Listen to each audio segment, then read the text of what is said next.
Derrière le sourire incandescent de Johnny Hallyday, derrière les projecteurs et les ovations du public, se cachait un homme pétri de contradictions. Le roi du rock français, idole absolue d'une génération entière, n'était pas seulement ce colosse de générosité qu'on voyait sur scène, ses proches savaient qu'il portait en lui un feu intérieur, fait de loyauté inébranlable et de rancune durable. Johnny pouvait aimer avec la même intensité qu'il détestait, et quand un lien se brisait, il ne se réparait jamais. Ceux qui ont partagé son intimité racontent un homme sensible à l'excès, blessé par la moindre trahison, habité par un sens aigu de la justice. Il détestait l'hypocrisie, la prétention et les postures artificielles du show business. Pour lui, la scène était une église où l'on devait se présenter nu, sincère, sans mensonge. Ceux qui feignaient, ceux qui écrasaient les autres pour briller, il les rayait aussitôt de sa vie. C'est cette intransigeance, presque religieuse, qui explique la violence de certaines de ces ruptures. Dans les coulisses, Johnny classait les gens en deux catégories, les vrais et les faux. Les vrais étaient ceux qui restaient simples malgré le succès, respectueux de leurs musiciens, reconnaissants envers leur public. Les faux étaient ceux qui se prenaient pour des dieux, méprisant les techniciens ou humiliant les plus faibles. À ses yeux, ce comportement trahissait la vocation même d'artiste. Il disait souvent à ses proches « On ne devient pas une légende en écrasant les autres, mais en les faisant rêver ». Pourtant, malgré cette philosophie presque noble, Johnny n'était pas un saint. Son orgueil, immense, sa fierté d'homme et d'artiste, le rendaient parfois impitoyable. Quand il se sentait trahi ou humilié, il n'y avait pas de pardon possible. Certains de ses ennemis ne savaient même pas pourquoi ils avaient cessé d'exister dans sa vie. Un mot mal placé, une remarque jugée condescendante, et la porte se fermait à jamais. Les biographes le disent unanimement, Johnny vivait ses émotions comme il chantait sans mesure. Et ses rancunes étaient aussi profondes que ses amours. Ce n'était pas un homme rancunier par calcul, mais par passion. Quand il détestait quelqu'un, ce n'était jamais pour des raisons futiles. Il fallait qu'un principe ait été bafoué, qu'un geste ait blessé quelque chose d'essentiel en lui. Et ce sens du sacré allait marquer toutes ces guerres du showbiz. Ces querelles, loin d'être de simples disputes d'ego, dessinent le portrait d'un homme exigeant envers lui-même et envers les autres. Johnny voulait que la musique reste pure, que l'artiste soit au service du public et non l'inverse. Dans son monde, trahir cet idéal revenait à profaner un temple. Voilà pourquoi, derrière les paillettes et les micros dorés, brûlait une âme d'homme blessé. Fidèle à ses valeurs jusqu'à l'obsession, Claude François. Rien que le nom suffisait à faire froncer les sourcils de Johnny Hallyday. Entre les deux géants, il ne s'agissait pas simplement d'une rivalité artistique. C'était une guerre d'idéaux, une opposition entre deux façons de concevoir la scène, la musique et le respect humain. Clo-Clo, perfectionniste maniaque, régnait sur ses équipes comme un petit monarque. Johnny, lui, prônait la camaraderie, la fraternité entre musiciens. Cette différence fondamentale les rendait incompatibles dès le départ. Leur antagonisme prit racine dans les années 70, à une époque où tous deux se disputaient le trône de la variété française. Clo-Clo brillait par son sens du détail et ses chorégraphies millimétrées, Johnny par sa voix brute et son énergie volcanique. Mais derrière ces styles opposés, c'était une question de respect. Johnny ne supportait pas la manière dont Claude François traitait ses danseuses et ses techniciens. Il disait souvent « Il croit diriger un bataillon, pas un orchestre ». Pour lui, la scène devait être un lieu d'unité, pas de domination. Un soir de 1972, dans une boîte parisienne où se pressait tout le showbiz, la tension éclata. Selon les témoins, Johnny lança à Clo-Clo « Tu joues les dieux, mais tu n'es qu'un petit chef en paillettes ». Claude répliqua, piqué au vif « Au moins, moi, je travaille pour que tout soit parfait, pas pour crier dans un micro. » Il fallut les séparer avant que les poings ne parlent. À partir de là, plus jamais ils ne se sont adressé la parole. Mais ce conflit allait bien au-delà d'une simple querelle d'ego. Johnny détestait en Claude François le reflet d'un système qu'il méprisait, celui des apparences, du contrôle absolu, de la façade impeccable, derrière laquelle on cache la peur. Clo-Clo incarnait pour lui cette France de la performance et du calcul. Johnny, celle de la passion et de l'instinct.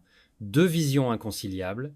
Même après la mort tragique de Claude François, Johnny refusa tout hommage.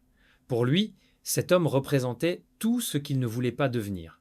Il disait, avec une dureté presque religieuse, il a oublié l'essentiel, la musique, ce n'est pas une usine. Cette rancune, nourrie par des années de désaccord moral, a influencé les choix de carrière du taulier. Il a souvent préféré les musiciens imparfaits mais sincères aux artistes trop parfaits pour être vrais. Certains de ses proches affirment que cette rivalité lui servit de boussole. Chaque fois qu'il doutait de lui, il se souvenait de Clo-Clo et se disait qu'il ne devait jamais ressembler à ça. Ainsi, paradoxalement, l'homme qu'il haïssait le plus de vin peut être celui qui contribua à définir son identité artistique. Une haine fondatrice, presque nécessaire, qui fit de Johnny un artiste plus humain, plus vrai et infiniment plus libre. Dick Rivers. Le nom résonnait comme une ombre tenace dans la carrière de Johnny Hallyday. Ces deux pionniers du rock français, qui auraient pu être frères d'âme, se sont en réalité livrés une guerre froide, longue de plusieurs décennies. Leur rivalité n'était pas faite de haine explosive, comme celle avec Claude François, mais d'un mépris feutré, persistant, presque douloureux. Deux hommes aux visions opposées d'un même rêve, incarnaient le rock à la française. Tout commença au début des années 60, à l'époque où la France découvrait les guitares électriques et les blousons noirs.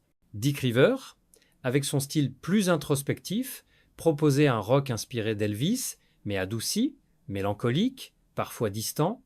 Johnny, lui, voulait tout brûler. La scène, le public et même ses propres limites. Il disait que le rock n'était pas un murmure, mais un cri. Cette différence de tempérament allait créer un fossé irréconciliable. Les producteurs adoraient les opposés. Dans les galas, sur les plateaux télé, tout était prétexte à la comparaison, le charme discret de Rivers contre la fureur de Hallyday. Cette mise en scène médiatique exaspérait Johnny. Il détestait qu'on le compare à ce qu'il appelait un rocker de salon. Dans l'intimité, il ironisait « il a le cuir, mais pas la sueur ». Ce sarcasme, répété à plusieurs reprises, finit par devenir public. Le point de rupture survint lors d'un gala de charité dans les années 70. Dick venait de livrer une performance sobre et élégante, très applaudie. En montant sur scène après lui, Johnny lança au micro. « Maintenant, on va vous montrer ce qu'est le vrai rock. » Le public rit, mais Dick Rivers, humilié, quitta la salle avant la fin du concert. Ce soir-là, leur rivalité devint irréversible. Pourtant, derrière l'arrogance de Johnny, se cachait une blessure d'orgueil. Il n'acceptait pas que la presse encense Rivers pour son authenticité. Johnny, qui se dépensait jusqu'à l'épuisement sur scène, se sentait trahi par ses éloges. Ils appellent ça de l'authenticité, moi j'appelle ça de la paresse, confia-t-il un jour à un proche. Sa colère venait de là, il avait besoin d'être reconnu comme le seul vrai rocker de France. Cette rivalité fit des dégâts. Des producteurs refusaient d'inviter Rivers à certains événements par peur de contrarier Hallyday. D'autres voyaient leur collaboration avorter pour les mêmes raisons. Le pouvoir de Johnny dans le milieu était tel qu'il pouvait fermer une porte d'un simple mot. Une ombre planait sur Dick, qui voyait sa carrière freiner sans jamais pouvoir en parler ouvertement. Ironie du sort. Les deux hommes partageaient la même mélancolie, la même solitude de ceux qui vivent à 100 à l'heure. Mais aucun ne fit le premier pas. Même vieillissant, Johnny restait intransigeant. « On ne se réconcilie pas avec le mensonge », disait-il. Et peut-être que, dans son cœur, il savait qu'il ne parlait pas seulement de Dick, mais aussi de lui-même, Antoine. Pour toute une génération, il symbolisait la liberté, l'audace, la rébellion légère des années 60. Pour Johnny Hallyday, il incarnait au contraire la provocation gratuite, la désinvolture d'une jeunesse qui croyait pouvoir renverser les idoles sans en payer le prix. Entre eux, ce fut un choc de monde, un affrontement entre le rock enraciné et la chanson contestataire, entre l'artisan du spectacle et le poète bohème. Tout explosa en 1966. Antoine sortait sa chanson provocatrice Les élucubrations d'Antoine, où il lançait, presque en ricanant, qu'il mettrait bien Johnny en cage à Medrano. Pour Hallyday, cette pique n'était pas de l'humour, c'était une insulte à sa personne, à sa carrière, à tout ce qu'il avait construit à la sueur et au sang.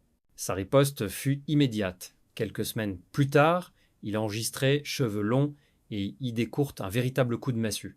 Les paroles visaient directement Antoine et toute cette jeunesse qui, selon lui, confondait insolence et talent. Le public assista à ce duel comme à un match de boxe. Antoine, cheveux au vent, prônait la liberté absolue. Johnny, enraciné dans le rock dur, défendait la fidélité et le respect des anciens. Mais derrière la musique, il y avait une blessure bien réelle. Johnny voyait en Antoine le symbole d'une génération qui tournait la page sans gratitude. Lui, qui avait ouvert les portes du rock en France, ne supportait pas qu'un gamin de Saint-Cloud lui fasse la leçon. Lors d'une émission télé, le conflit faillit dégénérer. Johnny exigea qu'Antoine passe avant lui, déclarant qu'il nettoierait après. Les techniciens racontent que les coulisses ressemblaient à une zone de guerre. Regard noir, insultes à peine murmurées, équipes séparées pour éviter la bagarre. Pour le taulier, cette rivalité n'était pas un simple désaccord musical, c'était une question de survie symbolique. Antoine représentait l'avenir, Johnny le passé glorieux. Et aucun des deux n'acceptait ce rôle. Les années passèrent, mais la rancune demeura. Antoine prit le large, voyagea, changea de ton. Johnny, lui, garda la mémoire longue. Même des décennies plus tard, il refusait toute allusion à une réconciliation. On peut pardonner une attaque, pas le mépris, disait-il. En vérité, ce conflit racontait moins deux chanteurs que deux époques, celle des pionniers et celle des héritiers. Et dans ce duel, Johnny perdit un peu de sa paix intérieure. Car au fond, il aurait voulu qu'Antoine le reconnaisse, non pas comme une cible, mais comme une figure. Qu'on se moque de lui, soit, mais qu'on nie son héritage, jamais. Cette incompréhension devint une cicatrice. Une blessure d'orgueil qui, à sa manière, façonna encore plus sa détermination à rester le roi du rock, quoi qu'il en coûte. Les blessures les plus profondes de Johnny ne vinrent pas toujours de ses rivaux, mais parfois de ceux qu'il avait aimés comme des frères, Michel Sardou et Jean-Jacques Goldman. Deux hommes très différents, mais unis par un même destin. Celui d'avoir connu la chaleur de Johnny, puis son froid glacial. Ces deux amitiés brisées révèlent le cœur complexe du taulier, un cœur fier, exigeant, mais d'une vulnérabilité inattendue. Michel Sardou fut d'abord un compagnon de route. Dans les années 70 et 80, il partageait les scènes, les rires, les excès. Johnny disait de lui « Michel, c'est un vrai, un dur, un frère ». Mais cette fraternité vola en éclats en 2013, à cause d'une plaisanterie de trop. Lors d'un gala, Johnny se permit une remarque sur l'âge de Sardou devant le public. Une moquerie maladroite, mais Sardou, blessé dans son orgueil, y vit une trahison. Dès lors, le silence s'installa. Les deux hommes s'évitèrent, se jaugèrent de loin, incapables de retrouver la complicité d'autrefois. Johnny, dans ses confidences, laissait transparaître sa douleur. C'est un type que je respectais vraiment, mais il m'a tourné le dos sans comprendre que je plaisantais. De son côté, Sardou, trop fier, déclara plus tard « Johnny voulait toujours être le plus grand, même entre amis. La fêlure était irréversible. Derrière cette rupture, on sent la peur commune des deux hommes. Celle de vieillir, de céder du terrain, de perdre leur éclat.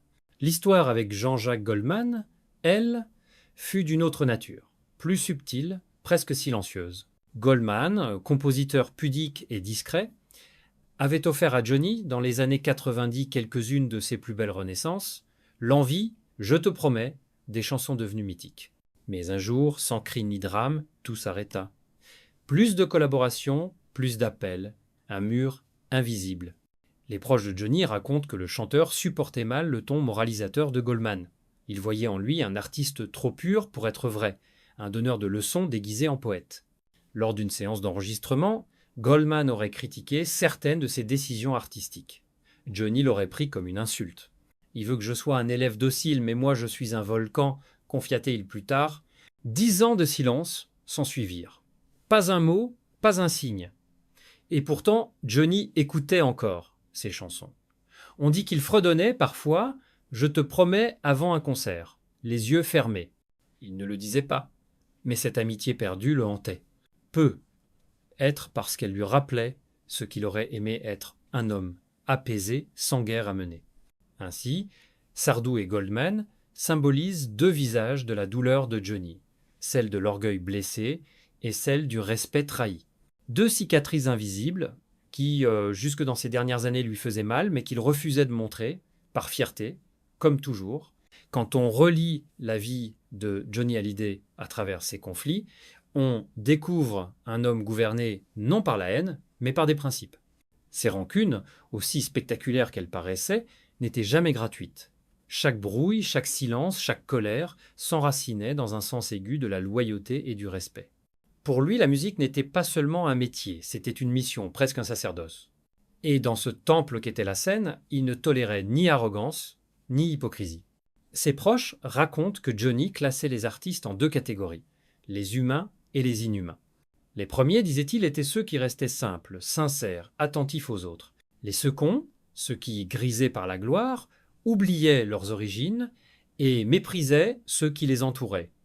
Ce n'est pas la voix qui fait un artiste, c'est le cœur, aimait-il répéter. Cette phrase, presque banale, condensait pourtant tout son code moral. Derrière sa réputation de dur à cuire se cachait un homme profondément sensible. Il s'énervait moins pour lui que pour les autres. Son chauffeur, Pierre Billon, se souvenait, quand Johnny voyait un musicien humilié, il entrait dans une rage folle. Il ne supportait pas l'injustice, surtout dans un milieu qu'il jugeait gangrené par les faux-semblants. Cette attitude lui valut de nombreux ennemis, mais aussi un respect sincère de ceux qui l'avaient connu sans masque. Le contraste entre sa colère et sa bonté fascinait son entourage.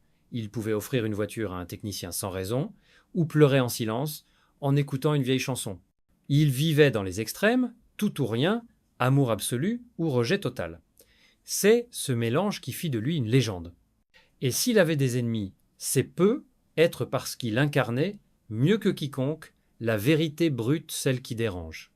Ces 5 haines racontent bien plus que des disputes, elles dessinent la silhouette d'un artiste qui refusait la compromission, Claude François et son autoritarisme, Dick Rivers et sa fausse authenticité, Antoine et son irrévérence, Sardou et sa trahison amicale, Goldman et sa morale silencieuse, tous, à leur manière, ont franchi une ligne invisible, celle du respect selon Johnny.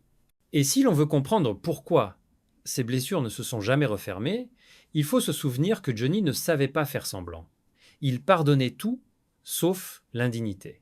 Sa vie fut une lutte constante pour rester vrai dans un monde de faux-semblants. Voilà pourquoi, même au sommet de la gloire, il resta cet homme de principe, fier, farouche, indomptable. Aujourd'hui encore, ses colères résonnent comme des leçons. Dans un univers où tout se vend et s'oublie, Johnny Hallyday nous rappelle qu'être artiste, c'est d'abord rester humain, et qu'il n'y a pas de plus grande trahison que de renier cette humanité.